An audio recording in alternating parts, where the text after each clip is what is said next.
On his debut, Jarno Uppbeat wins at Spa. It's Martinez in Montreal. David beats Goliath. It's a true underdog story. John Evans wins at Mexico. And it's Super Sam Corby who takes the PlayStation Championship. FRA Ron Hart takes his first WOR Championship. He is your Xbox champion. And Jake Benham is a two-time WOR champion. Stop it! Around the outside operation! Line shadow is contact again. Ron Hart is around. Beverly, surely is going to win here at Abu Dhabi. He does! 15 races across 5 continents. From Brazil to Belgium and Bahrain to Britain. Soon this story starts. Across 3 platforms, hundreds will begin the quest.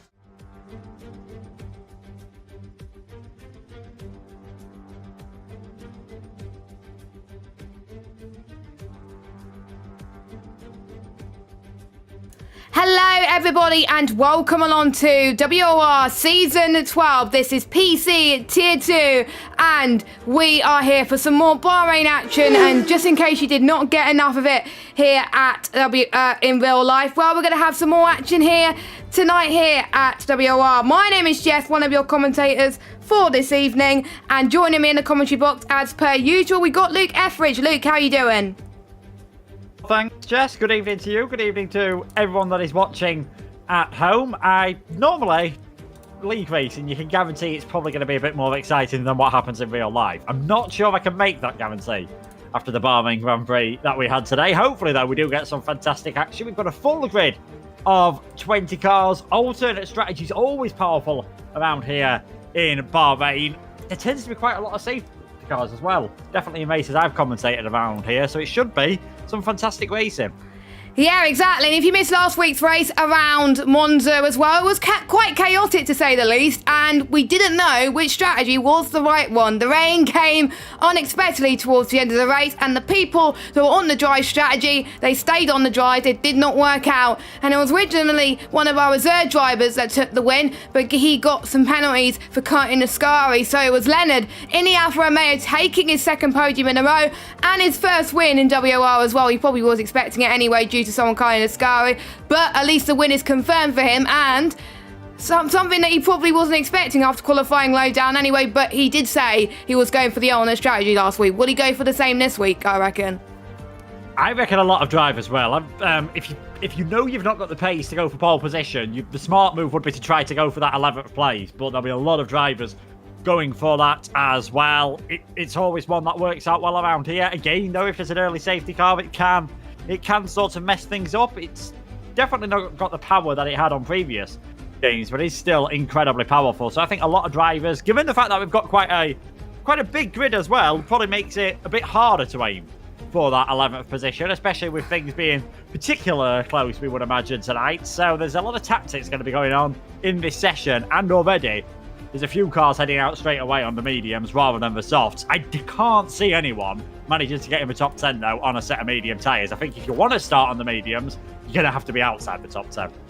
Yeah, exactly. And we may as well get into the action at the moment, as we've got, yes, a full car grid. What do you expect? And luckily for these drivers, we won't be getting any rain around Bahrain, even though it had the last 4 letters in the word as well. A bit of information about the track.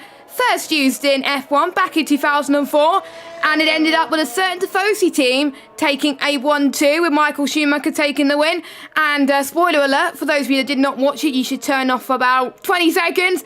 There was also Ferrari 1-2 today in Bahrain, with Charles Leclerc redeeming himself from 2019 shambles, taking the win there as well. So history repeated itself again today, and it was nice to see Ferrari doing well here. Will Mart 313 do well here in the Ferrari as well as the other Ferrari driver too as well. Good to see quite a few new drivers here as well. Actually, we've got one new driver who, actually, no, he's not a new driver. He's kind of someone who was on the the Xbox side for quite a lot. He actually manages the WOR esports team. Well, one of the managers anyway. It is Matthew Roberts as well, who's from Xbox Tier 1. Quite a lot of drives that came from the console, and I think it's the right time to do it, especially when he's in a tier which is not quite top tier yet, but he's one of the upcoming stars. So we'll see how he manages on a different platform, because some drivers managed it, some drivers didn't, but he's not the first one in this tier to do so. So let's see how he could do. He's in the Williams tonight as well, filling in for one of the Williams who is not here. We've got Vita, who's back this week. Jay Vahaho is back as well. We've got Camille here too, back racing as well. And we got Harlem Marquez as well, who didn't have a strong result last week, but let's see if he can fight back strong, ready for the race then as well. And this is a very interesting circuit, actually. Quite a few braking zones, in particular towards turn 10, but this could be a track where there could be a lot of DRS trains like we saw in real life, but we need to put it into perspective. The cars are more tricky to follow than in real life at the moment, so I wonder if the drivers remember that tonight after watching the real life race. Yeah, I think also you've got that balance on the game. It is a bit easier to follow, so it's probably pretty similar to what we saw in real life, where we saw certain cars battling and swapping around, and what we didn't see in real life though is a Ferrari getting it wrong coming out of turn number 3. That is Mark, who got his best result of the season, well, equalled his best result of the season, I should say, last time around with a 5th place. He's on a set of mediums. Drake Dempsey goes fastest of everyone on that set of medium tyres. Interestingly, going back to the point we were making about drivers on different consoles, Matthew Roberts, I think we'll see a lot come onto the PC for the next game, because anyone who's not bought a current gen console, by that I mean PlayStation 5, Series S or a Series X, I think there'll be a massive difference between F1 2022 on the old gen and the new gen. So now might be the time that we see a lot of drivers switch over, and I think this season's proven that in this league. We've seen a lot of drivers that are in the top tier as well, that used to be more known for their console exploits. Last year's console champions, I believe both of them, Sam Corby, who I commentated on, he's in the top tier now on WOR on the PC side. And it's an interesting one. I think I sort of sit on the fence whether it's better to go straight to PC earlier on and cut your teeth in the lower tiers, or do a good job on a different platform before switching over. And Matthew Roberts doesn't really seem to be affecting him at the moment. He does go fastest on a 126.193. On that set of soft tyres, you'd expect Drake's time on a 126.5 on a mediums to mean that when he puts the softs on, he'd be able to go faster.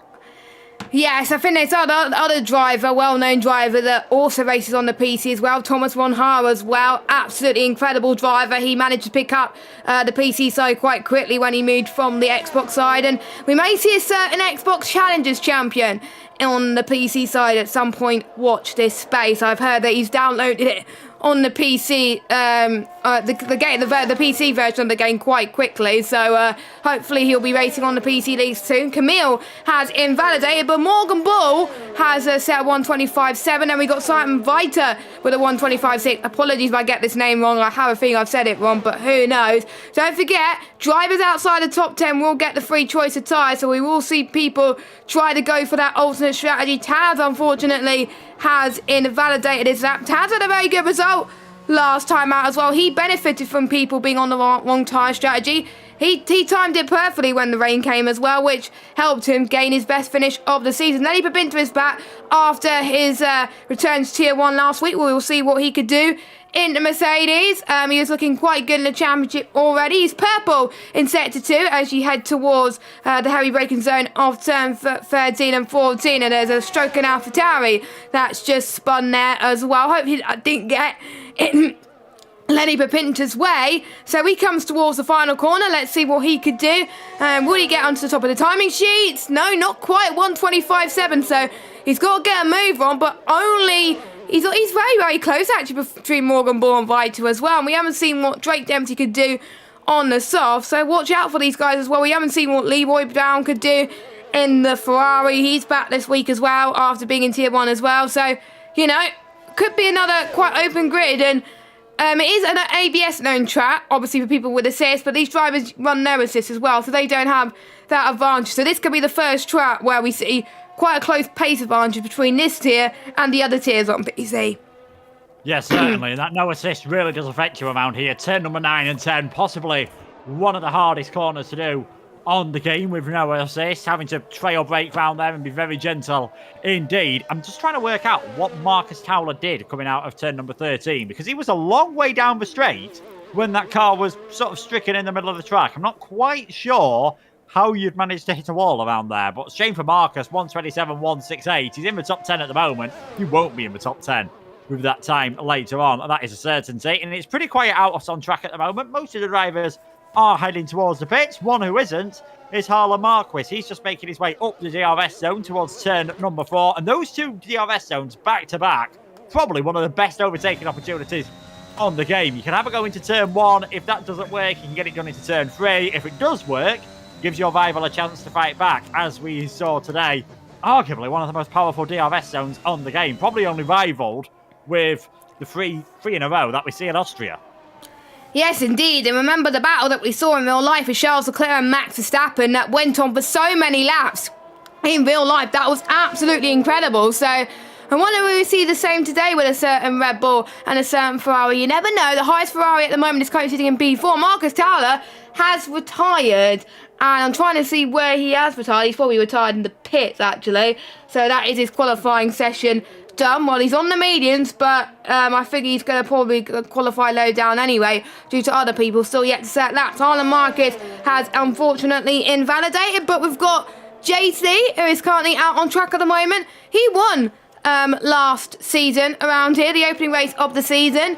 And an interesting stat, actually, which we'll talk about later on with the Tier 1 guys, but for the Tier 2 guys especially, the person that went on to win this race around this track, went on to win a championship. Will we see a repeat itself tonight, the history side of things, or will the curse be kind of changed a little bit as well? Because JC was looking good around Bahrain on the first race on this game, but you never know, things have changed, patches have been developed as well, so the cars may be slightly different to what we saw in the first round of season 11.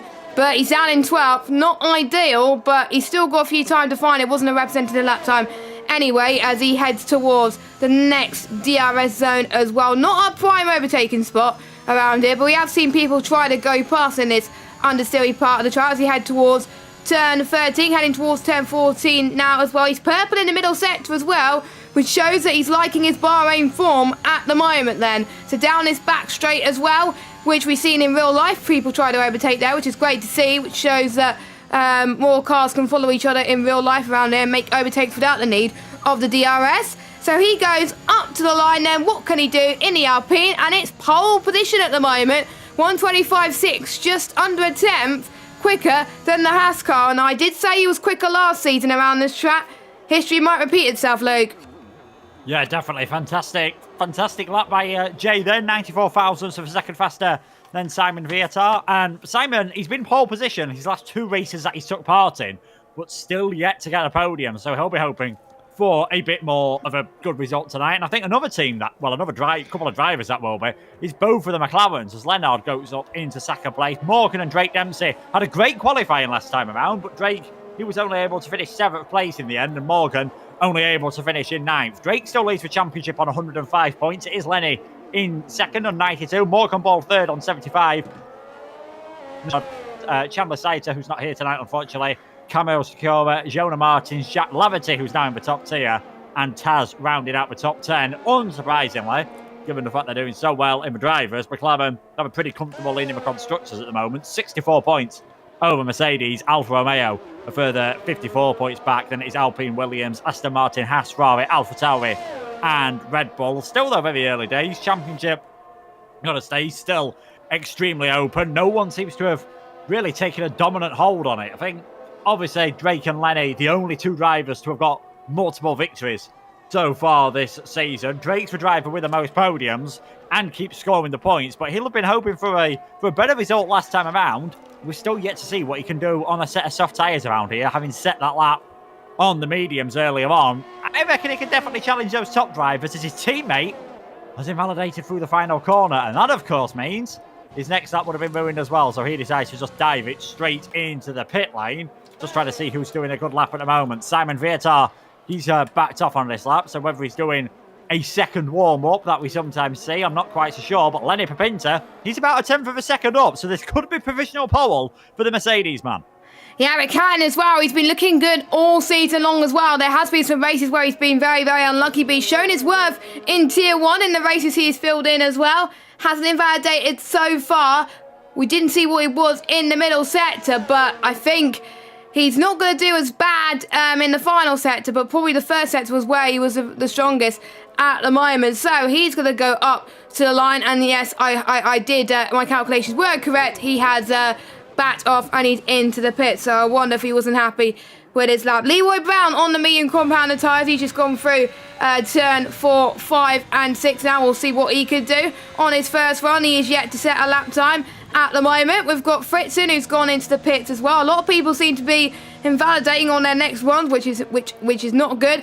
Hazib is on his outlap as well. At least he's not appearing as a dot tonight as well, so it'll be less confusing for us as commentators and less confusing for you. So the only driver that is on a lap will be Leroy as he heads towards the next DRS zone as well of turn 12 and heading towards turn 13 as well. I'm sure that he would want to score high up there as well because he hasn't been able to catch up near Lenny Bapinta's pace at the moment, because considering both of them were in Tier 1 for pretty much the whole of last season, surely he must be gutted not to be near where Lenny's pace is at the moment. But he hasn't turned up to many of the races as well, so Lenny was able to capitalise. But there's been certain races where he's been very, very good. So the pace is there. He's just got to find the consistency as he's going into the pits. I thought he was going to go up to the line, but he did invalidate in the final corner, so that'll be this lap invalidated as well, next lap invalidated as well. So that is it then for their final round. It just leaves Hadib and Days Wombus to go on their runs very, very early as well. It could come back to bite them or it could pay off. We shall see. Let's see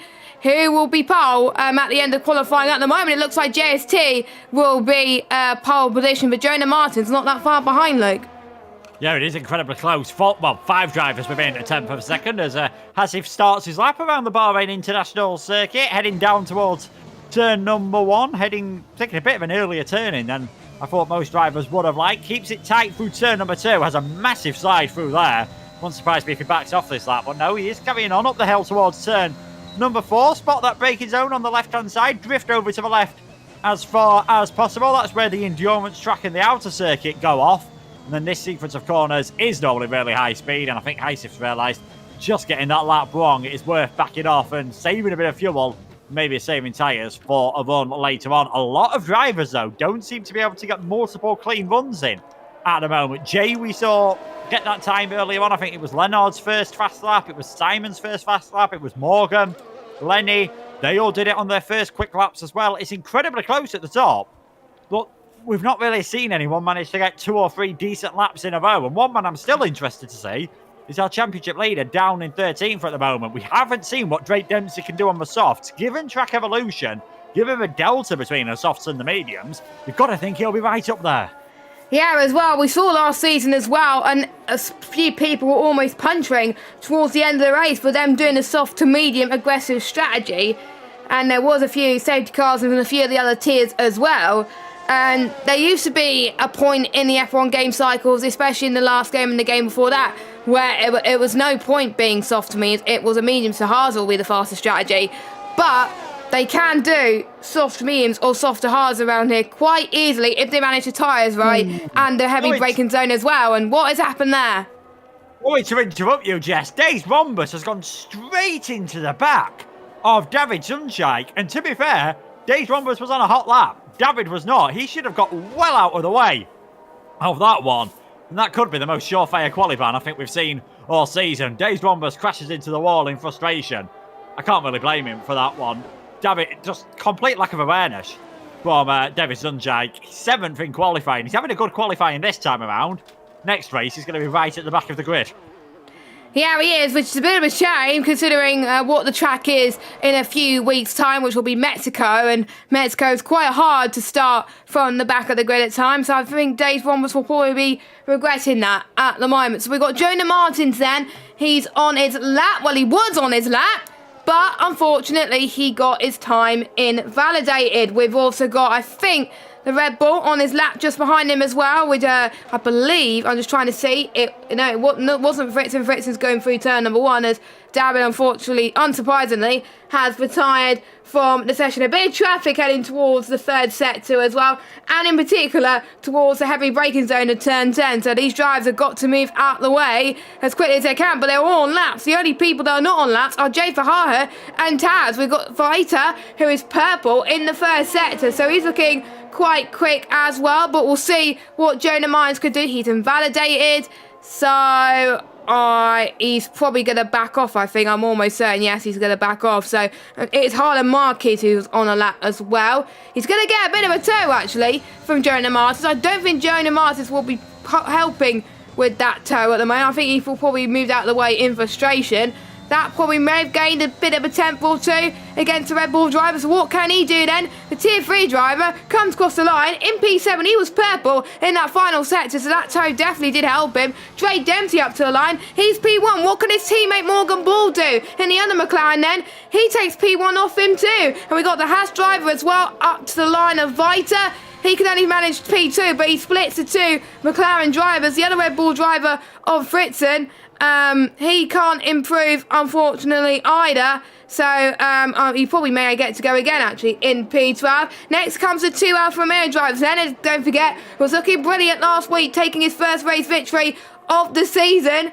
Can he replicate that and get on the front row? No, he can't. Only just so P3 at the moment. So he'll be on the second row with Drake Dempsey. So that just leaves, I think, Camille, who I think, unfortunately, has probably backed off. No, he's actually about a tenth quicker in the middle sector. So we'll see if he can find more time as well. Let's hope he doesn't invalidate in that final corner. Up to the line.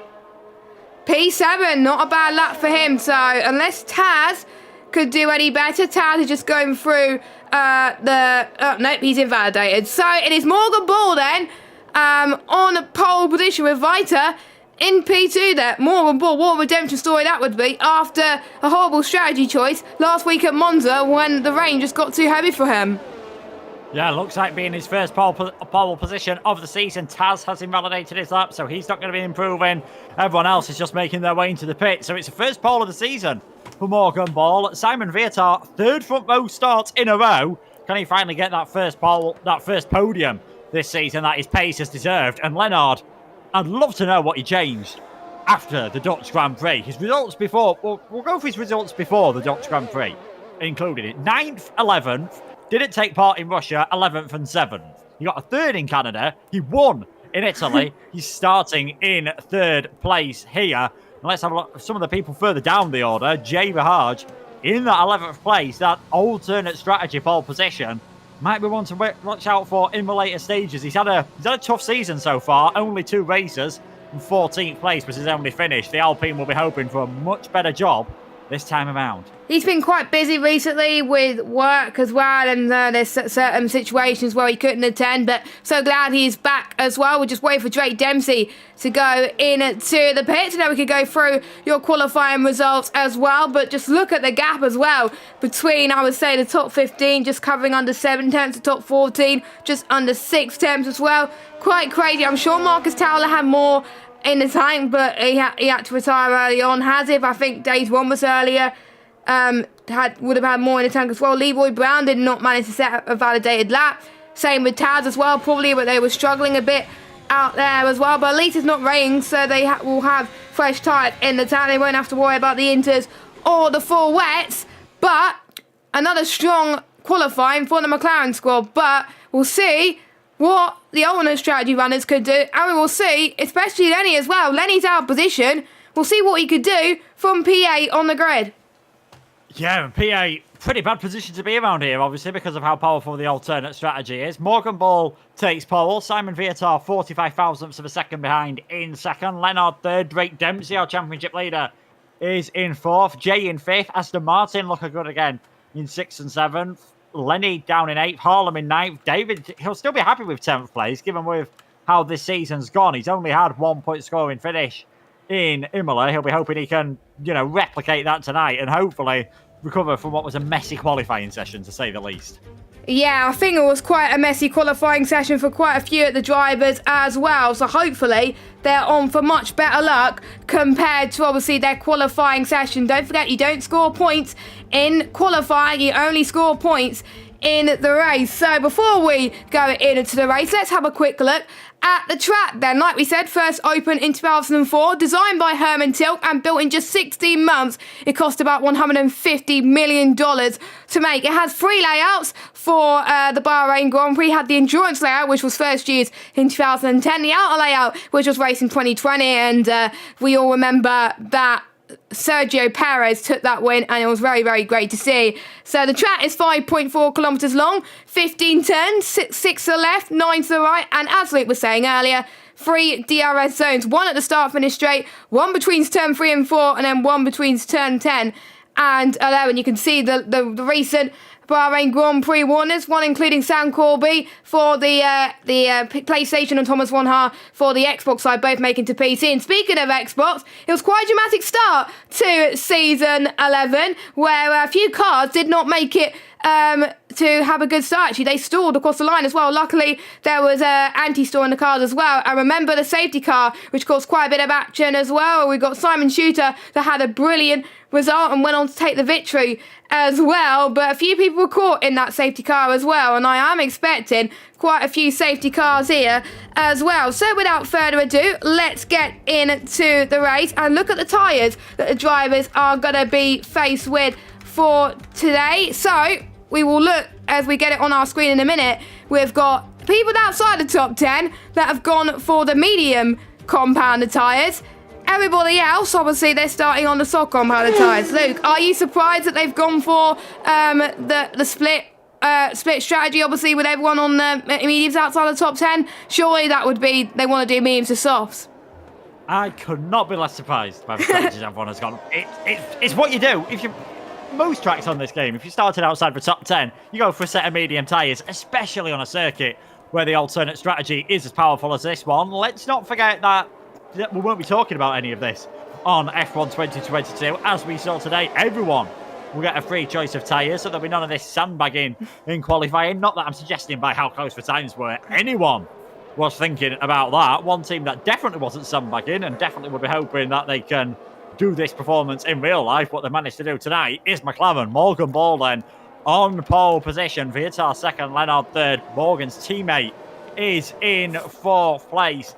He's not had the best last couple of races, has Morgan, but he's still up there in the championship. He's still in 3rd place. This could be a great opportunity for him tonight. And it might be crucial that he stays ahead of his teammate, because staying out 1 lap longer on those soft tyres could make a difference and could lose you plenty of time when it comes to the undercut. It should be a fascinating race, Jess. Yeah, it is. There's a low downforce which is required around this track during the multiple long DRS straight as well, and there are quite harsh curves around here as well to negotiate. If you hit those curves in particular towards turn 6 and 7, you're probably going to send your car to a spin. Luckily though, it's not as harsh as it was at the start of the game, so probably we would have easier moves heading towards that turn 5 and 6 areas. We're just waiting for a few of the cars to make their way onto the grid as we start the Bahrain Grand Prix action. We were still trying to recover from the Bahrain Grand Prix in real life, and guess what? We got some more action here tonight a few hours later. So anyway, the 5 red lights are on. Morgan Ball on the right, Simon Viter on the left. And we are underway here at WOR Tier 2. Who's got the greatest start off the line? It looks pretty even between both Morgan Ball and Leonard, but Viter is trying to get a good start into turn 1, but Morgan Ball tries to cover off very, very nicely indeed. Who else got a good start? Camille's up to 7th place. He'd had a brilliant start. Drake Dempsey's trying to fend off JC for 4th position as well. I think everyone has made it clean off turn 1, which is great to see. No spinners in turn 3 like we saw in real life last year when Nikita Mazepin. Jonah Martins is trying to cover off his teammate as well. One of the team bosses are probably shaking with fear at the moment. Luckily, they breathe a sigh of relief there. Jonah Martins is up into 6th position as well. Harlan Marquez gets past Lenny Papinta. No, Lenny Papinta's trying to think differently, and he's trying to go around the inside into turn 9 and 10. Heavy braking zone. You have to brake while you're turning around this corner. And Lenny Papinta saying thank you very much. And back up into 8th position. Sergio gets past Matthew Roberts up to 13th. Hazif gets past Leroy Brown up to 18th. Pretty much the top 2 remain unchanged. Morgan Ball may have not had the best getaway, but he had a brilliant run towards turn 1, which helped him increase his lead to about almost 7 seconds.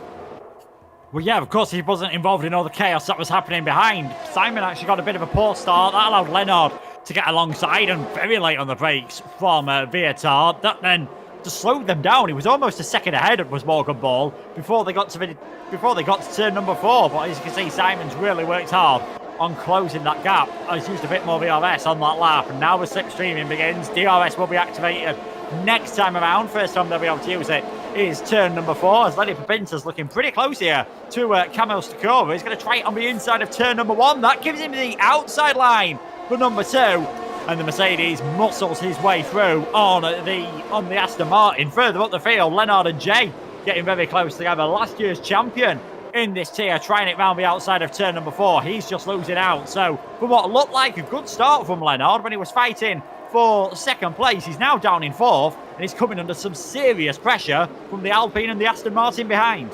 Yeah, he is as well. And don't forget, if you're stuck in that DRS train for that long, you're probably vulnerable to possibly go into the pits early. But as we've seen in real life, the undercut, maybe they want to go for the undercut anyway. And probably a few people will get caught out for this. So it's Morgan Ball leading, Viter in second, Drake Dempsey in third position, Leonard in 4th, JST in 5th, Jonah Martins in 6th, Acura. And then we've got Lenny Papinta in 8th, Harlan Marquez in 9th, and David rounding up your top 10 at the moment. They are the ones that are going to be scoring points. All the soft runners staying in the top 10. Our highest medium runner still is Jay Verhaha, who is doing very well to keep the medium runners behind. And I think the medium's cut over will be very, very soon. So he won't be able to get past the soft runners just yet.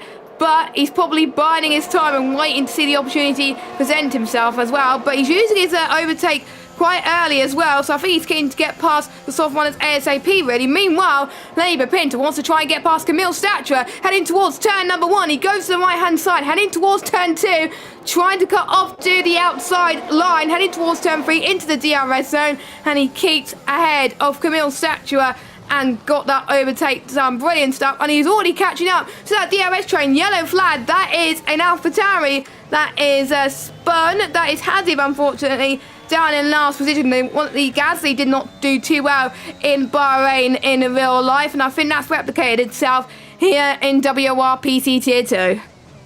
Yes, like obviously anyone with a Red Bull powertrain, you could argue, not doing well in real life as well. Such a shame for Hasif. Not sure if he's got any damage, but he seems to be taking it very gingerly around these first few corners. Whether that's just because of his tyres as well, I'm not sure. Good news for Jay, Bahaj, and all the rest of the cars on the medium runners. They've stayed in contact with this soft tyre train. They're still going to get the DRS.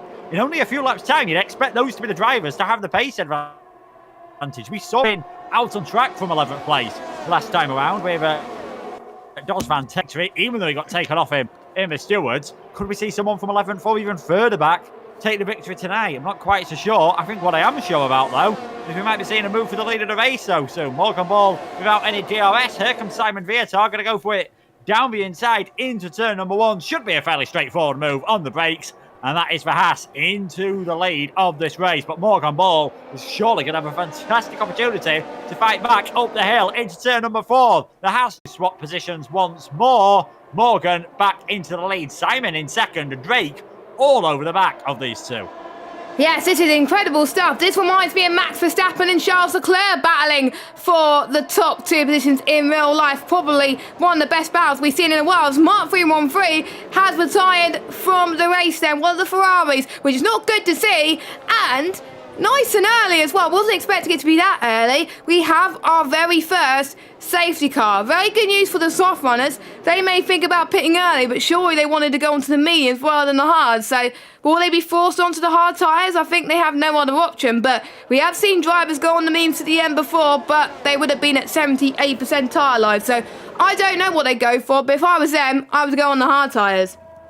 Yeah, I think hard's definitely the safer option right now. It's a massive gamble you'd be taking going on a set of a medium tyre. Such a shame for Mark retiring from this race at the exit of turn number 4. Whether there was contact with another driver, whether he's just lost it over the curb and spun off into the inside wall, I'm not too sure. But it's not a commonplace to see drivers getting it wrong around this track. He was having problems in qualifying, let's not forget, with just with traction in general. Way down in turn number 3, Now we're going to see all the drivers going to come into the pits. Morgan Ball is in. A lot of drivers obviously heading into the pits. And someone who is going to lose out is Drake Dempsey. He is going to have to double stack behind his teammate. Could find himself dropping down to 4th or 5th behind the order here. And it is hard tyres going on both of the McLaren cars. Makes sense that they're going towards the end. What is an interesting choice though? Simon Vietar and Jonah Martins have both gone for a set of mediums. And Leonard, he's going for a fresh set of softs. That is a fully committed two-stop strategy from the Alfa Romeo man. He's got a very fun race ahead of him.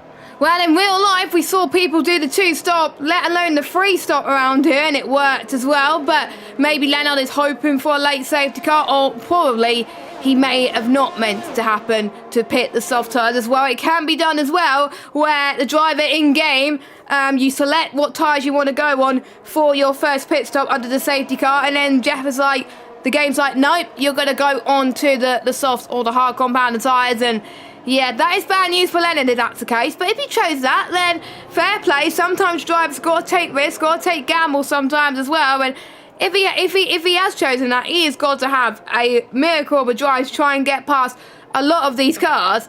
But there's 5 drivers that have stayed out because they had no other choice. There was a few of the medium runners that went onto the hard tyres. Dave Roberts being one of them. Taz, Matthew Roberts as well. So they are committing to the one stop. They don't want to be forced to be doing a pit stop under green flags. They just want to take advantage of that free pit stop under the safety car as well. But I wouldn't want to be in the shoes of the top 5 right now because they will have to do a pit stop under green flag conditions unless there's another safety car. I think that's all they're hoping for right now, because otherwise their strategies are screwed from the very beginning. But to be honest, they probably weren't predicting a safety car to happen early on in the race. They probably were predicting to happen towards the end of the race, like we saw in real life. And what a crazy final few laps that was. Oh, well, Leonard's strategy's just gone completely out the window. He's gone straight into the back of Jonah Martins and broken his front wing.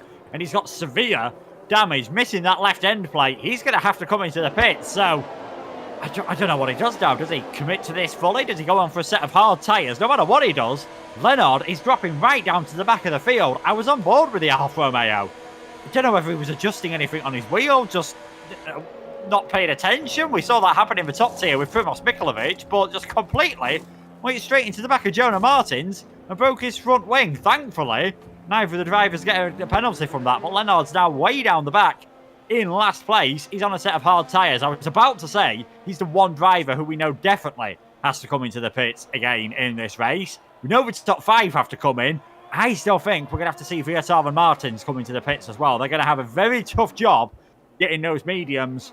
What, if the safety car comes in on this lap? 23 racing laps? It's been done, but it's extremely difficult. Yes, I'm interested to see how the strategies are going to play out as well. It's wide open here at PC Tier 2, and if people want to take risks in the higher divisions, well, this is a tier to do it really, because there could be some academy teams, some esports teams that are watching this and thinking, oh, could this be a driver to put onto my team and develop for the future? Because that's what they're looking for. Teams like Shazoo, VSR as well, TF10, Parnell Racing as well, Liam Parnell's team as well signed up quite a few decent drivers recently as well, and they may be looking to add a few more to their roster as well and have a point to prove as well. And even WOR has a team as well. They may look to add their more drivers to their roster as well. So they're saying who can handle the pressure and who can't. So pretty much everyone's caught up to the safety car. So the safety car is in this lap then. So what is Jay going to do on this safety car restart? We saw that in certain Bahrain races I commentated on recently, there was a few drivers that left it extremely late and they've got caught out. But hopefully Jay doesn't do that. But obviously it's up to Jay when he goes, of course. He is now the de facto safety car. We've got Fritzen in second position as well. We do expect the guys that are just pitted to swamp these guys, but you never know. That they're only 5 lap on mediums. We'll see what Jay could do as he heads towards the final corner. Doesn't accelerate fully just yet. He's leaving it nice and late as well. He's got Fritzen almost on the right-hand side. He's going just before the pit lane entry line, which probably caught a lot of people out, but it's not caught the likes of Marcus Towler as well. Marcus Towler's had a very good restart. It's going to be almost 3 wide, heading towards turn 1. We've got Fritzen trying to defend off the house of Sergio, who's had probably the best restarts out of anyone out of the medium runners, and he's up into P2 as well. Morgan Bull dropped down into 7th position. Vita has got past him for the net race lead. Marcus Towler tries to get a move on the inside of turn 4, and he does it up into P3. Excellent stuff as well. A few people have dropped position. Lenny Papinta and Drake Dempsey going for some moves as well. When was the last time we saw that? And we have a spinner. That is Camille, the Aston Martin, down in 18th position. What a shame for him, Luke. Yeah, what a shame for him. I think Drake Dempsey went extremely wide out of turn number 4. I'm not sure whether he made contact with anyone. Leroy Brown has tapped Fritzen into the back ever so slightly. I don't think Fritzen is going to be too happy about that one, but surely the Alfa Romeo is going to get this move done now down the inside into turn number 11 on the slightly fresher tyres. And oh, contact! Viertar's gone into the back of Fritzen now. He's getting bullied all over the place. On this lap is the Red Bull. He was up in second. All of a sudden, he is second last, but it is still Jay Verhaars leading this race. Great restart from him. Sabrina and Marcus Towler were all over the back of the Red Bull of Fritzen. They're now second and third. Leroy Brown is in 4th place. Viertar and Martins have done exactly what they needed to do on the medium tyres. They have got ahead of Morgan Ball. They've got ahead of Drake Dempsey and anyone else who was in between them. Now they're in an interesting scenario. Do you push like crazy, knowing that you'd have to pit again and put on softs at the end, but be supremely fast? Or do you take it nice and easy and try to stretch the required life out of these medium tyres? Judging by the first couple of laps, they're going to be pushing very hard, but it's still obviously a long way to go. And I think unless they break the DRS train to Morgan Ball behind, they're going to have no choice but to try and stretch these tyres towards the end. It's going to be intriguing for Viertar and Martins. We know the top 4 have got to come into the pits, of course, and they might as well just push as hard as they like. They've got no worries about making this medium soft strategy work, and their tyres should be good for at least another 10 or 15 laps. Yeah, I think I realised a few weeks ago that I should have gone on to the medium to soft strategy, because we saw a few people in some other leagues do that quite nicely as well. So I'm almost certain the top 4 will probably be inclined to do exactly the same, and they're going to be on the softest tyre to the end. Morgan Ball, I think, would probably be a bit deflated after that restart, but knowing that the significant tyre delta difference between the mediums and the hards, it is to be expected. Both the medium runners got past him as well.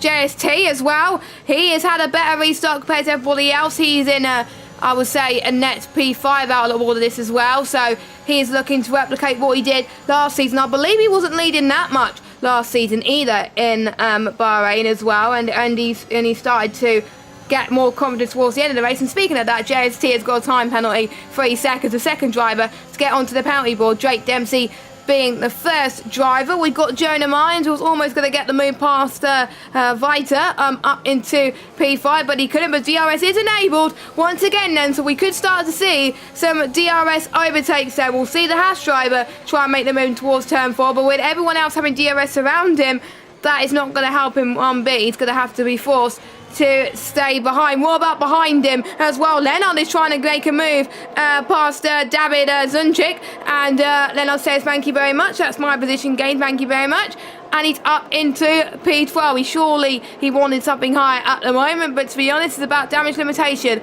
for the Alfa Romeo driver as well, and he's trying to replicate what he saw the 2 Alfa Romeo drivers in real life do as well. It was really great to see Zhou Guanyu get his first point in Formula 1 tonight as well. It was a heartwarming moment, I think, for all people watching F1 as well. But Leonard obviously would want the Alfa Romeo driver to win the race tonight rather than be in 12th position. So he's got a lot of work to do, considering he's got a few podiums already. As we saw on a McLaren go off a little bit, that was Drake Dempsey. That has given the Red Bull a new lease of life on the back of him, and I'm sure he may get him into turn 1. But we are going to start to see some more overtakes in towards the final corner. I thought it was going to be turn 1. Nope, it's a final corner, as Vita is having a nice battle with the Aston Martin driver as they make their way towards turn 1. And now Leroy Brown wants to get into the action too as they make their way towards that as well. They're going to be close to get the DRS for all of them as well. Vita's probably going to be the most vulnerable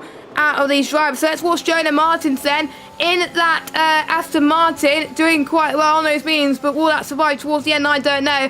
Again, can't quite get past, has to stay in 5th for now, but he will be in the next second once the top 3 go into the pits.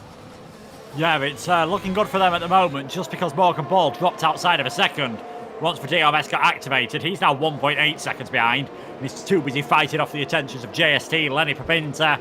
Drake's caught up a bit. He had a big moment coming through turn number 12 and 13 last lap around. Decided just to lift off and run extremely wide rather than take another track limit warning. Him and Jay are the only two drivers to have any track limits warnings at the moment. But it's looking intriguing. You've got those, obviously the front three drivers and Leroy that we know have got to come into the pits. You've got Simon and Jonah, who have clearly got some supreme pace in their cars and on those medium tyres, but are just sort of getting balked a bit by a few of the cars ahead of him. Simon Vietar almost pushing Marcus Towler through turn number 13, and I think he might go for it into 14 and 15 again. It's not a conventional overtaking opportunity, but that's 2 laps in a row we've seen that from Simon Vietar, and he now gets himself into 3rd place. Still has the DRS of a car in front.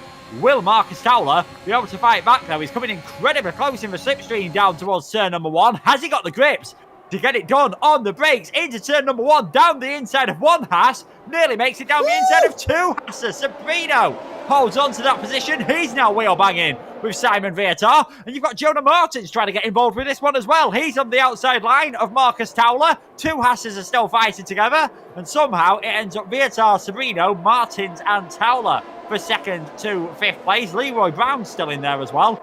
I think Morgan Ball had an exciting lap trying to hold off JST, so out of the top 10 drivers, the only one who had a nice relaxing run there was our race leader. Jay Verhaage is now leading by 0.6 of a second. I think he's going to find it tricky though, now that he's got Vietar and Martins not too far behind. Yeah, 2 of the Haas cars fighting for P1 on track at the moment. 1 Haas car pitted already, 1 Haas car yet to stop, but at least they won't get caught in the double stacking, unlike the McLaren drivers earlier on in this race as well. So that's probably what Sergio is doing, covering off his teammate as well. I wonder what Jay is thinking in the cockpit as well. Will he probably predict that Vietar is probably going to go for the move into the final corner? He is looking for it as well. He's weaving, trying to get some tyre temperature, which is quite difficult around this track. He doesn't go for the same move that I was thinking he's going to do, but he's going to use his ERS and DRS to the maximum here right now, not using too much of his ERS, trying to balance it as much as he can. We got Leroy Brown trying to get past Marcus Towler. This is 4th position. We also got JST and Morgan Ball wanting to join the party too, as they go side by side into turn 1. JST, the Reading champion, says you're not going to try and win that championship. I want to gain as much points as you possibly can, as JST is up into 7th position on the road, but still in a decent position net-wise as well. And they're going side by side again in towards turn 4. This is almighty stuff from the Alpine and the McLaren driver as well. Morgan Ball trying to cover off from the inside as well. We've got Lenny Papinta as well right on the back of this as well. Willie trying to go for the move. If any of those two make a mistake, I think we will see some huge moves going into the next DRS zone as well. But my oh my, Morgan Ball and JST put on the show there, but they're going to lose so much time to the likes of obviously Jonah Martins and Vietar, who are on the mediums as well. They may not catch them up when the medium tyre starts to degrade, so it's crucial that they get a move on now and try to close the gap to the medium runners. Yeah, it's all about the long game here. Don't want to be... It's okay battling on the DRS straights, that is fine, as long as you don't start battling too much through the corners. If that had carried on really tough through 5, 6 and 7, they might have found themselves losing chunks of time, but that gap is still hovering at around 2 seconds to the nearest car in front of them. But now's the time you would expect the hards on the McLaren, the Alpine, the Mercedes, the Red Bull of Harlan Marquis, who we haven't spoke about too much at the moment, but he's 4th out of those on the hard tyres, and he's having a really decent race, as here comes JST once again. We've got 1 Alpine losing a place for 2nd, another one gaining it. JST gets himself up into 7th position. Now can he hold on to it this time around? And I think it is going to be exceptionally hard for him to do so. Morgan Ball's going to try and fight back down towards turn number 4, similar to what he did last time around. He went for the insiders. Oh, Jonah Martins is off and out of the race. That is huge. That is huge. That could change the race quite hugely at the moment. He lost his front wing as well. That was a weird retirement. Maybe he tried on track with frustration. I don't know. And he's parked in turn 4, the AI, it looks like, but no safety car, which is probably bad news for the ones who are staying on the medium. So yes, we go green flag running once again, which will relieve to Vietar's ears. At the moment, 1.5 seconds are clear of Jay Verhaage in 2nd position. Sergio in 3rd position as well. But yeah, Jonah Martins has been unlucky in some tracks as well. Quite a lot of DNFs this season. His consistency has not been the best. He usually gets his best results when he gets on the podium, and then after that, if he does not get a podium, usually he either gets no points or DNF, which is not ideal. But surely he can fight back. So don't forget, next week we're not racing, we've got a break week. So maybe they can spend that extra week practicing for Mexico and trying to obviously recover and recharge their batteries as well. Speaking of battery management, at the moment, Lenny Papinta, he's got quite a lot of batteries in his energy storage right now, 82%. So he could probably use it to his full advantage to get past Morgan Ball. Morgan Ball almost got past GST. Lenny Papinta very late on the brakes there, heading towards turn 1. We did see another yellow flag somewhere. That yellow flag just gone out of my sight now, so I wasn't sure who that was. But Morgan Ball trying to get JST once again as they head towards the braking zone of turn 4. We could see JST try to go on the inside of the McLaren driver heading towards turn 5 and 6 as well, but it's quite downhill as well, so they're probably not going to go for it yet as Morgan Ball keeps P7, which is just what he needed because he is the leading hard runner right now because JST has been overtaken, and don't forget JST has got a 3-second time penalty. Same with Morgan Ball's teammate of Drake Dempsey as well. Morgan Ball's got a lot more work to do, I think, than JST to effectively manage his ERS, which is not as difficult compared to some other tracks on the WOR calendar, but still it is quite difficult. So we'll see how these two do as well, but I have to say, Lenny could be right onto this as well, so don't count Lenny for a potential podium in this race so far because he's looking quite rapid in that Mercedes. Yeah, I think Lenny's just hoping for Jay and Morgan to start fighting a bit harder, and then maybe he can get himself involved. It could be harder for Jay to get the move done this time around, though, because Morgan Ball will have the DRS on the back of Marcus Towler. He's quite a long way behind, so it probably won't give him the powerful boost that he'd have wanted. Lenny Papinta is all over the back of JST. I don't think he's going to send it on the inside. Thinks about a move all the way around the outside of turn number 1. That's not really going to work. Into 2. He's got enough of the car alongside the Alpine, though, and this is going to be a straight drag race up the hill, and the Mercedes engine, as we've seen so often in real life, seems to have the pace. Lenny Papinta gets ahead of JST despite the Alpine having the DRS, and that is Lenny up into 7th place. He's now right behind Marcus Towler because Morgan Ball has broken away from Marcus, and this is an opportunity for Morgan Ball. Oh, they hit each other! Sorry to cut you off, JC and Lenny hit each other as well, so I think the Alpine has lost a bit of his end plate somewhere. There was certain damage coming out of the Alpine car, and he's gone off the track as well. The driver who won this track last season is not doing quite so well here as well. He's now been passed by the Red Bull. He's going to be passed by everyone. Oh, that is a shame. JST will have to come into the pits, and it will have to be a set of the medium tyres for him, Luke. Yeah, it will. I was just about to say there that Morgan Ball, this is a fantastic opportunity for him to try and break away from Lenny and Jay, and he has managed to do that. He's got the gap up to about 1.5 seconds now, as Lenny Papinta might be able to even go for Marcus Towler into the final corner. If not, he'll do it at a more conventional overtaking point into turn number 1, and probably will be ahead a long way before we get to turn number 1. Those on the mediums are really going to start struggling now on those tyres, those on the older mediums, that is. So Jay, Sabrino, Leroy and Marcus Towler, and the other Jay in the Alpine, JST, though, such a shame for him that he did manage to get that damage. He's had to, he's going to have to, like you said, go for a set of medium tyres. He's going to be at the back of the field, and any chance of any points are going to rely heavily on a safety car. And a reminder for anyone who's new to WOR who doesn't know what the point system is, it is identical to the real-life Formula 1, with the all-important difference that there is no point for the fastest lap. As further down the order, we've got a big battle going on here between Taz and Matthew Roberts. Those two coming very close to contact as they head downhill into the hairpin at turn number 9. But Taz just stays ahead of Matthew for now. You've got David Zunjak not too far back either. This is for 11th, 12th and 13th.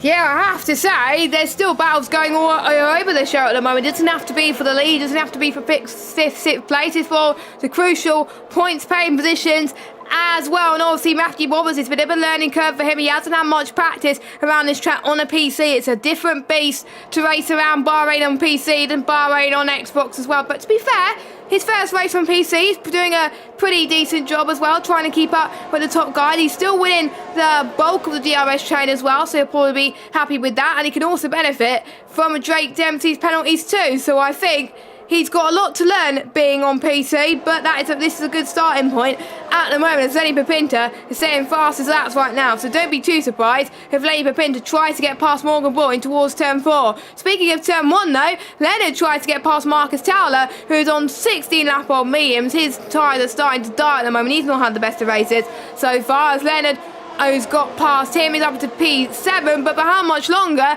We're seeing Marcus Towler trying to get on the left-hand side of him in towards turn 4. There could be the Red Bull that might want a piece of the action as well, but the Red Bull has got to back out surely, because free wide into the chicane here does not work out. So luckily Harlan Marquez decided to not try and go free wide, but he's going to go side by side with Marcus Towler. I'm almost certain that was going to be the move done anyway for the Red Bull driver as well. Sister team versus the main team working together there as well. You can see that the real pace difference between old mediums versus fresher hards is coming into effect now for Marcus Towler. Drake Dempsey also gets past him. Taz gets past him as well.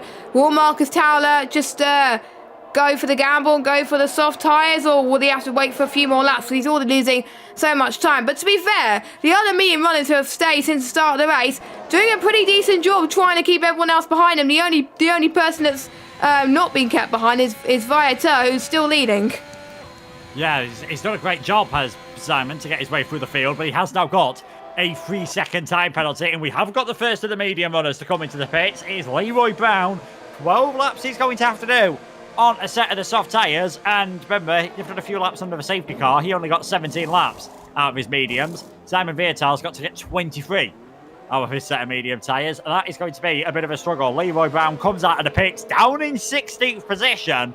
Because of that safety car, because of how bunched up the field is, it's going to be hard, I think, for anyone on the alternate strategy to get a decent amount of points. It is always the risk of going for that alternate strategy, starting on the mediums. If there's an early safety car, you're pretty much stuck between a rock and a hard place. You can pit for the hard tyres, you're giving up the advantage. Stay on the mediums as these drivers did. Yes, you're extremely quick at the end, but you are so far down the order that any chance of getting good points is pretty much out the window, especially when the field is in such a long train as it is in the moment, from 6th down to 13th. But Leroy's the first one to bite, and you'd imagine that means Sergio, Jay and Marcus Towler will be coming into the pits pretty soon, and that will leave Simon Vietar out on his own on that set of the medium tyres. He is currently 4.7 seconds in the lead of this race. More importantly, 5.8 seconds ahead of Morgan Ball. Can he keep that gap above 3 seconds? And will the medium tyres on the Haas last until the end? It's going to be tough for him as well, but if anyone can do it, Vita could do it. He was so close to the win a few times this season, and what story would be for the Haas team and himself to get the win here as well. Who knows, maybe that could be a step closer to his championship charge. More of the medium runners are coming in then. That is the Alpine of Jay, and we got the other Haas of Sergio as well, and they'll be also on the soft tyres. It'll be interesting to see where they end up too as well. Will the guys who have pitted nice and early, will they come out ahead, or will the ones with the overcut take the advantage? And unsurprisingly, Leroy Brown is ahead of Jay by 2.1 seconds as well. So everyone has now done their mandatory pit stop. So the softs could get to the end most definitely. JST will get to the end as well, because obviously I think he had to pit obviously. Everyone on the halves will get to the end, but Vita is the only question mark in everyone's lips at the moment, and it will allow Morgan Ball and Lenny Papinge just to fight, because with Simon Vita's penalty, if Vita starts to struggle with pace, this battle that we're seeing right now on your screen could be the battle for the win. Yeah, they only need to gain a quarter of a second a lap to get within that 3 seconds, and at least one of them is going to have the DRS every lap. That is a big gain around this circuit. So if they work together for a bit, then they've definitely got a chance of getting within that 3 seconds. But I think they know But if they do work together and they do catch up to Viator, then it's going to be a lot more difficult. So it's interesting to see how Morgan Ball and Lenny Papinta are going to play this one. I don't think Morgan's going to have too much of a choice as to whether he wants to stay ahead of Lenny on this occasion. The Mercedes is going to streak by the inside, be able to retake the racing line before the braking zone, and that is Lenny Papinta back up into second place. Slightly the lock up and goes a bit deep into turn number 2 and 3. Will that give Morgan Ball the opportunity to get back? He's not actually had the best of exits there, Hester McLaren, and Lenny Papinta stays in second place. So Morgan, this time, after leading that hard tyre train for so long, is now a bit further behind. And all the chaos that's gone on with Marcus Towler, the incidents that we had with Jonah, I think, crashing out and losing his front wing down the straight, JSC bumping into the back of Lenny, it has built a bit of a gap. Lenny Papinta and Morgan Ball are now 3 seconds ahead of Leonard and Harlan Marquis.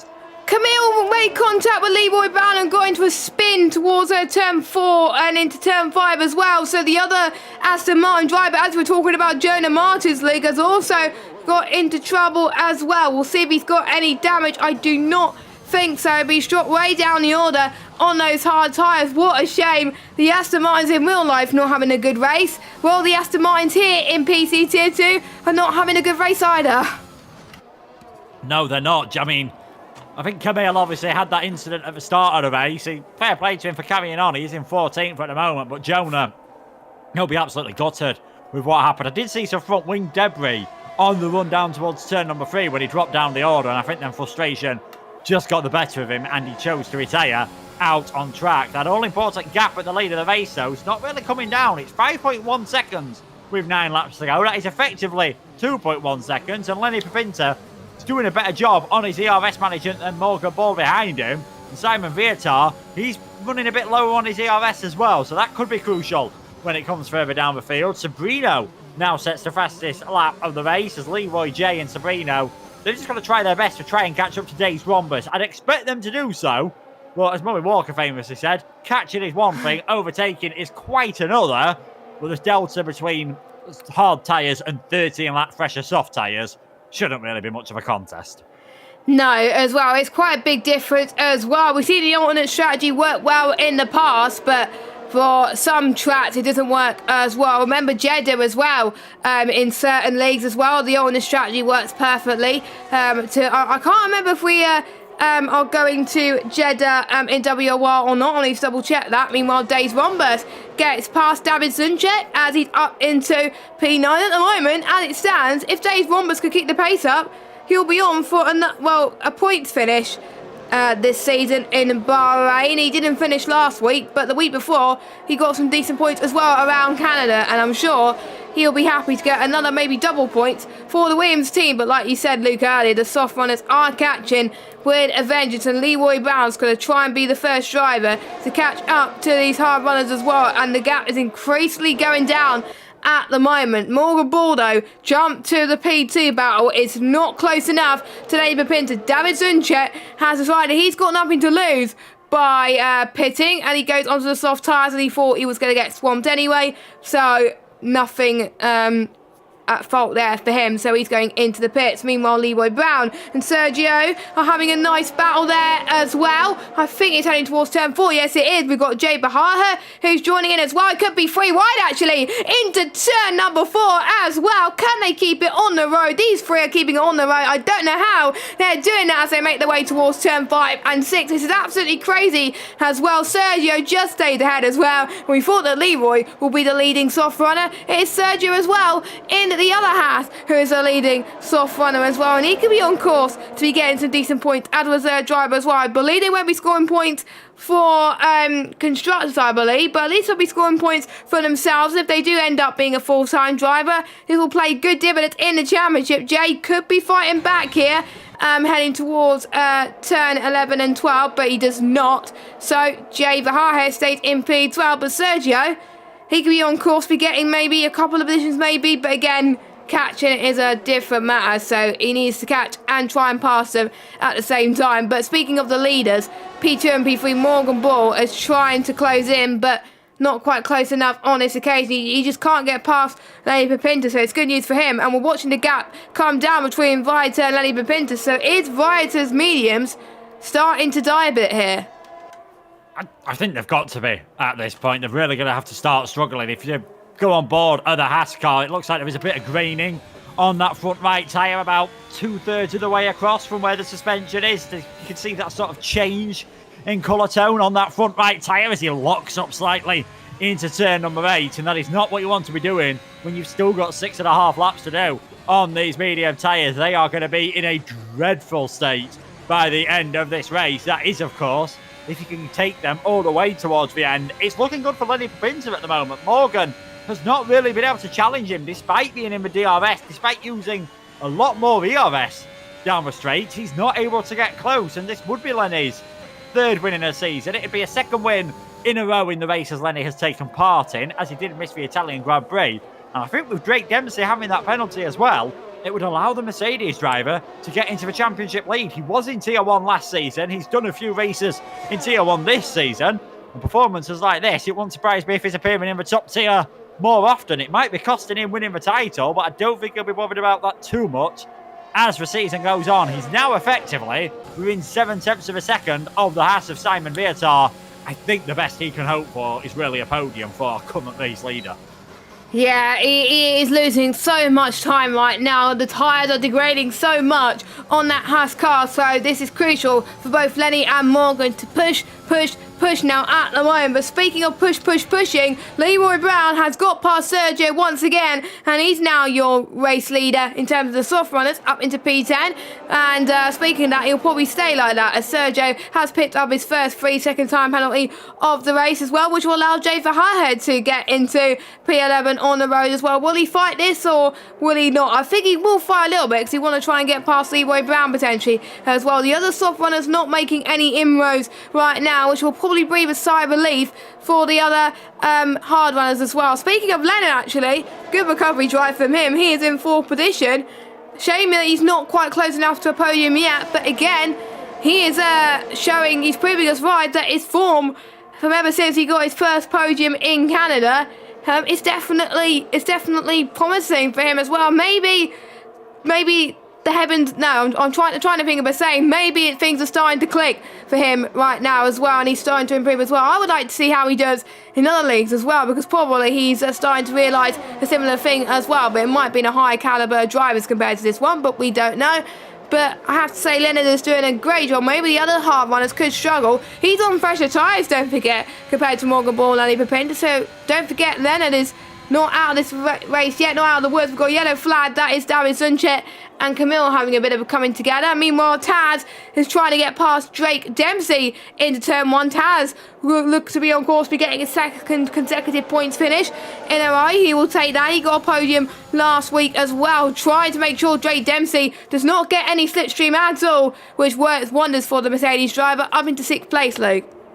Yeah, I mean, Drake's just been struggling all race for some reason. Qualified well in 4th. He's one of the few drivers I've seen whose red ERS light is regularly flashing on that car. As Camille's retired before the pits. Safety car! And that is a safety car. That is a safety car. I was about to say he's gone just before the pit lane, and that could cause a safety car. It has done, and this really makes things interesting. At most, we're getting a 3-lap safety car. It will be coming in at the latest on lap 27. That is how it works on the F1 game. None of this race director people deciding when to come into the pits. But this is now very intriguing indeed. I mean, Simon Vietar, yes, this means his mediums will last towards the end of the race, but he's going to lose so many places on penalties because he's got the 3-second and others hasn't. Now, does he come into the pits and put on a set of soft tyres to try and floor his way up the order? It'll be interesting to see. He's drifted his way round the final corner, and there we go. Simon Vietar from the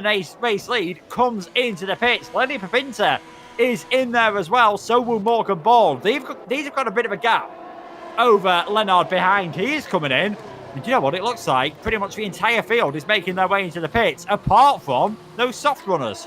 No, speaking of soft runners, Sergio, he wanted to be on fresh tyres. He's got nothing to lose. He comes in. I think he's got some fresh tyres in the tank as well. Pretty much the only 2 soft runners that have stayed out in the top lot is Leroy Brown and Jay as well. We did say, Luke, watch out for Jay at the start of the race. He probably wasn't expecting to be fighting for the race win as well. And with him getting no penalties as well. This could work wonders. And Leroy Brown as well. I don't think he's won a race at all this season. Again, he's also had appearances in Tier 1 this season. Was in Tier 1 last season as well. He has been a regular occurrence on the Xbox side as well. Remember that win he had at Monaco, which I had the privilege to watch, not commentate on, but it was amazing. I think Justin Sutton was absolutely happy about that. But I wouldn't be predicting this result as well. But Leroy and Jay, they're going to be on so much more degraded tyres compared to everybody else.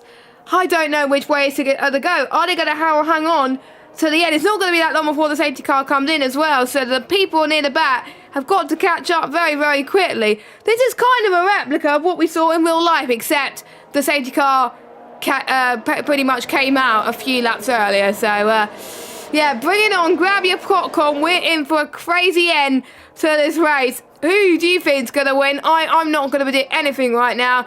Everyone's on the soft tyres. It's going to be a sprint run to the finish. Everyone has got the same delta to use as well. It is game on. It's going to be all about pace until the end of the race. Yeah, it is. I think Drake Dempsey, I'm not sure. He was a bit too far behind, I think, to get caught by the double stack. So I wonder if he had some front wing damage, because he's now dropped behind Sergio Sobrino down into 11th place. And he has that penalty as well. It's going to be a big struggle for him to get any points from there. It's going to be a big struggle, I think, for Leroy and Jay Bahaj to take this victory as well. I did a race yesterday around Australia where I was on 4 or 5 lap old soft tyres. A safety car came out. Everyone came in for softs. It felt like hell for the final few laps. It felt like I had no traction compared to everyone else. And Leroy and Jay are really going to have a struggle, I think, once this safety car comes in. I can kind of see why they did it. If they just copy what everyone else has done that have been behind Sergio Sobrino, and you're admitting that's probably the best you're going to do. Try something different. You never know, if there's a bit of carnage behind that allows the gap to build up. You've definitely got an opportunity, but Leroy and Jay really need to absolutely nail this restart. A slight saving grace for them, as we're only going to go to green flag action on lap number 28. There's no DRS for the rest of the race. They're all going to have a full battery as well, so they're all going to be able to fully go for it. There's going to be no fuel worries. We've had 2 safety cars, so everyone will be able to save plenty of fuel. In fact, I'm surprised we're not seeing a bit more fuel burning under this safety car period. Heavily revving the engine up, which isn't ideal for the engine temperatures, but as long as you give yourself a bit of time to cool it down, it's no problem whatsoever just to burn that extra bit of fuel, that extra few kilos of fuel that you might have in the car, because just having that bit less weight could make all the difference here. This is going to be a race that is decided by hundredths, if not thousandths of a second. Leroy Brown leads, Jay in second, Simon on fresh tyres in third. Buddy has a penalty. I still think it's looking good for Mr. Papinta. It is good because he's the first of the runners who have appeared to not get a penalty. So, yeah, he could be on for, I believe, it will be a second win of the season to match Drake Dempsey, which will be good news as well. And don't forget, we're on lap 27. There's going to be no DRS at all for the rest of this race. So it's going to be a sprint to the finish then as well. Surely the safety car's got to come in. Well, it has to come in this lap because the game the game has to allow to do 2 green flag running at the end during a safety car, because otherwise that will go very, very weird as well. Luckily, no one is lapped, because on this game, lapped cars are not allowed to unlap themselves. At least in real life, they got that right. We're letting all 6 cars unlap themselves, which made for interesting racing. So, old tyres versus new tyres. I'm sure the new tyres are going to come out on soft, but can Leroy Brown and Jay prove us wrong? They got 2 laps to do it to hold everyone else up. We will have to wait and see. They have got to get the best of restart. Jay has not had the best of restarts, which is going to be allowing Reiter to get past. Jay has been got past by a lot of cars already. He's going to try and fend off around the inside into turn number 1 with Reiter then into P2. Leroy Brown holding on just to P1, but we got the Haas in his mirrors then, trying to get past Danny Papinta is also looking to get this race victory as well. Morgan Ball's up there as well. It's action happening everywhere. We just don't know where to look. Tad is up there in P8 as well. He probably was gutted that the safety car came when it did, but he's trying to make up some ground into P8 in towards turn number 7 as well. Don't forget there could be some contact for some of the drivers as well, but yeah, the guys who stayed out on older softs, the risk unfortunately did not pay off for Jay. It's working quite well for Leroy Brown though, but I'm almost certain that he's going to get swamped anytime soon, and I think he's going to get swamped now. He does. Vita does get past Leroy. Up to the race lead on track. Leroy Brown still your net race leader. Oh, wow. Lenny Bapinta around the outside. That was, I think, move of the race so far. Lenny Bapinta looked so committed. He didn't even have to go for that move, but he did. So Lenny Bapinta up into P2. Yeah, Lenny Bapinta up into P2. Nice, just got to keep it careful. Follow Simon around. He'll be able to claim a third victory of the season and claim the championship lead at the same time. Jay's just dropping down the order of it. He's now in 6th place, not quite getting that good restart. And you can see Simon Viator trying to just break the toe, trying to do anything in sort of vain at this moment in time to try and hang on to a podium. Never mind the race victory. Here comes Morgan Ball down the inside then of Leroy Brown into turn number 1, and that is McLaren up into 3rd, possibly a net 2nd place as well. It'll be interesting to see whether Leroy lets his teammate Leonard go or tries to defend for what could very possibly be the podium as well. They come round turn number 4 for the final time. There's plenty of moves happening in the background. Drake Dempsey trying to go round the other side of Sergio Sabrino, and Drake is a round championship leader. Everything that could have gone wrong has gone wrong for him, and he will definitely be scoring no points today. Back towards the front, though, it is Simon Viator in 1st place, and he is setting a pretty rapid pace on this lap. It's not going to be enough for a victory. I don't think it's going to be enough for a podium, but he might still get a top 5 here. To be honest, damage limitation for Viator to try and lose as least places as he possibly can. So that's why he's pushing right now. I won't be surprised if he gets the fastest lap. There are no points for fastest lap, don't forget. Leonard gets past Leroy Brown up into P4 as well. So the top 4 on fresh tyres as well. Leonard is not able to catch up to Morgan Ball for the podium, but still P4 will be an impressive result for him. So heading towards the final few corners then. Vita has driven amazing today. Shame about that penalty as well, because that could have been the race victory. So he comes across the line in P1, but Lenny Bapinta takes another win this season and closes up to Drake Dempsey in the championship after Drake Dempsey's poor performance. Leonard gets a podium. Leonard gets a podium, his 3rd podium in a row. He probably wouldn't have predicted that. Vita gets P4, I believe. I couldn't see who was P5. I think it might have been Leroy there, but what a race finish there as well. And the right winner deserves it there as well. Lenny Bapinta did not start pole, I believe. So it shows that you don't have to start pole to win the race around here, even though in real life whoever started pole won the race, but still. It is Mercedes on top. 3 different constructors on the podium. We've got 1 Mercedes, 1 McLaren and 1 Alfa Romeo as well. And I think Leonard will jump up quite a bit in this championship as well, due to, I think, he got a P... I think it was a P2 in Canada, P1 in Monza, and now a P3 in Bahrain. He's completed the full set, hasn't he, Luke, now?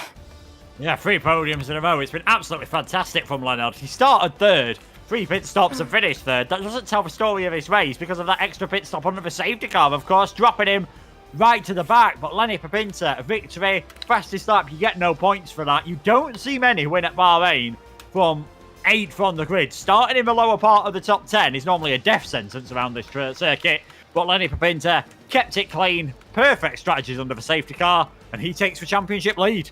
Yeah, he does. Let's quickly go through your results. We've got Lenny, Morgan Ball, Leonard, Vita, Leroy Brown, Harlem, Jade Verhaar, a good recovery drive to 7th, Taz in 8th, Matthew Roberts gets his first point on debut in PC, and Dave Wombus gets the final point in 10th. Then we got Fritz and Marcus Dowler, David Zunchek, Sergio Sabrino and Drake Dempsey being your finishers, and then there were quite a few retirements as well, Jonah Martins being one of them. Unfortunately, the 2 Aston Martins did not get their races very well as well. They will need a good recovery in a few weeks' time. I've just about recovered from the real life race.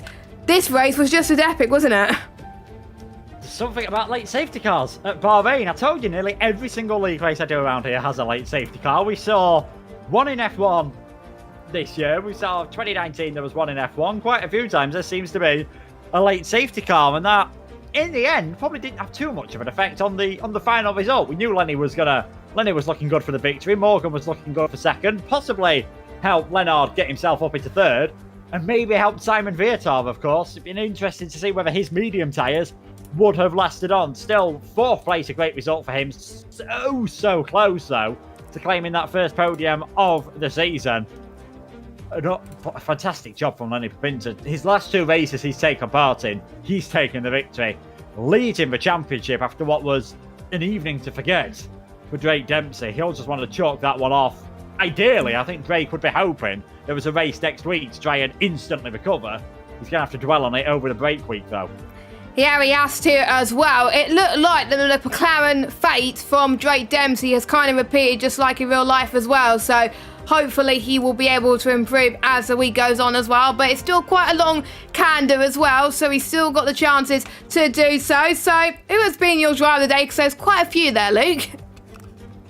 I think I'm going to have to go Leonard, if I'm being honest. I think just a fantastic recovery drive from him. Yes, it was probably his own fault that he went into the back of Jonah Martins under the safety car. Would have been a very fascinating strategy indeed, because we were doubtful whether Viatar and Martins could have got to the end of the race. There was absolutely no doubt that Leonard was not going to. He'd gone on a set of soft tyres. You've got to use 2 separate types of dry compound of tyre, and you're not getting soft tyres anywhere close to 23 laps around this circuit. So would have been intriguing to see that one, but a good recovery drive from him, and again kept it clean, got himself up into a 3rd podium in succession. Yeah, and speaking of Leonard, we are going to interview him now as he's just waiting in at the interview room. So we'll drag him in. Leonard, can you hear us? Yeah. Leonard, another podium. So you got a P2 in Canada, P1 last week. You completed the set. P3 at Bahrain as well. Well done. That must have been a really good performance. Yeah, it felt pretty much perfect. This isn't my strongest track, and it started already in qualifying. I was really close to my PB, which is quite sad because my PB is only at 0.5. Oh. But yeah, 0.6 is really decent. I managed to qualify P3. And then in the race, I actually messed up pretty much. Or the game messed me up. I don't know.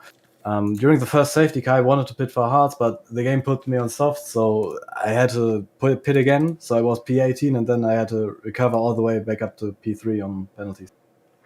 Yeah, which I have to say was pretty good indeed. Probably that safety car helped you a little bit as well. Did you have a think about going for the alternate strategy, or did you think it wasn't that powerful compared to last week?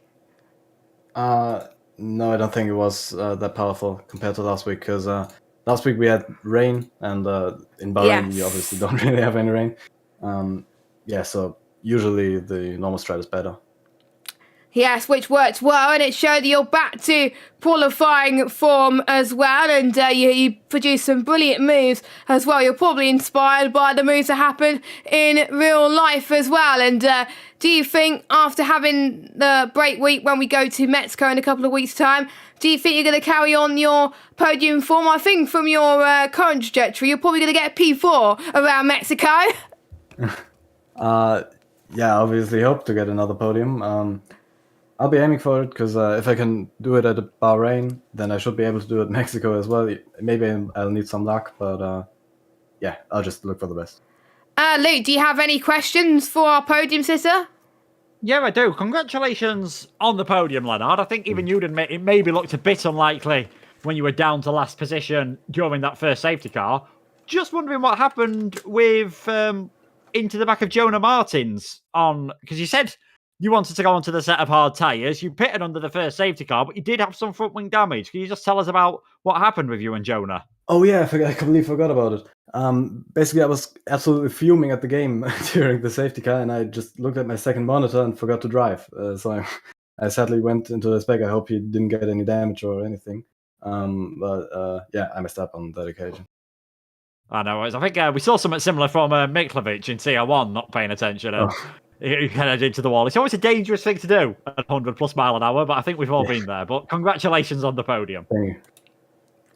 Yeah, we'll let you go and celebrate. I don't think there's anyone else that wants to have an interview, because obviously Lenny Bapenda said he doesn't want to be interviewed. Don't forget, it's not mandatory, of course. So you don't have to join us. I don't think Morgan Ball will join us, but we'll speak in the meantime. You never know, Morgan Ball could decide to join us very, very soon. So thank you very much for watching PC Tier 2. It's been a lot of fun with a lot of Bahrain action has happened this week, both in real life and in WOR as well. Don't forget, if you like the action so far and want to see some more Bahrain action, there's of course Xbox Tier 1 on tomorrow night at 8 p.m. We got PS Tier 1 on at 8 p.m. on Friday as well, if you want to check that out, as well as all the other Xbox and PC tiers being streamed throughout the week. Of course, you can follow us on YouTube by clicking the like button and clicking the subscribe button, and follow at WR League on Twitter. And you can also follow us on our Twitter handles as well. At JessGames95 is mine, and at Luke Etheridge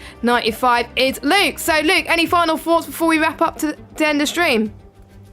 Oh, Bahrain's just brilliant, isn't it? Plenty of overtaking. You know, there always seems to be a safety car. I don't know why. You've got the different strategies coming to the play, and Lenny Papinta just pulling off an absolute masterclass, keeping it nice and clean on the penalties. I think even without that safety car, he definitely would have had the pace to catch up to Viatar with the penalty. Whether he'd have got up to him on track is a different matter. He's looking really good. 2 races in a row he's taken part in, he's got wins. Drake Dempsey having another off day. He'll definitely be hoping that he can come back with some good form after the break at Mexico. Yes, so as a reminder, no race next week. It's a break week as well, which gives us a chance to have a little bit of a chill on Sunday and recharge our batteries. And it also gives the drivers a chance to relax as well and think about the final lot of races ahead for the rest of the season. Let's look at the calendar actually for the rest of the season. So we're in Mexico on the 3rd of April. I'm not going to be here for the next race. I will be away on holiday with my family as well. So yeah, I'll be having a 2-week break. I will be back though for Australia, which will be on the 10th of April. Then we've got Portugal on the 17th. Jeddah on the 24th of April. That's where the real life drivers will be going to in just under a week's time. Looking forward to that. We've got on the 1st of May we got France, 13th of May we got Britain, and the final race in Brazil as well. So the second half of the season is going to get interesting. I've been JessGames95, Luke has been Luke Etheridge, and we will see you in just under, well, not a week's time, but just under 2 weeks' time for the Mexican Grand Prix. Have a good evening and goodbye.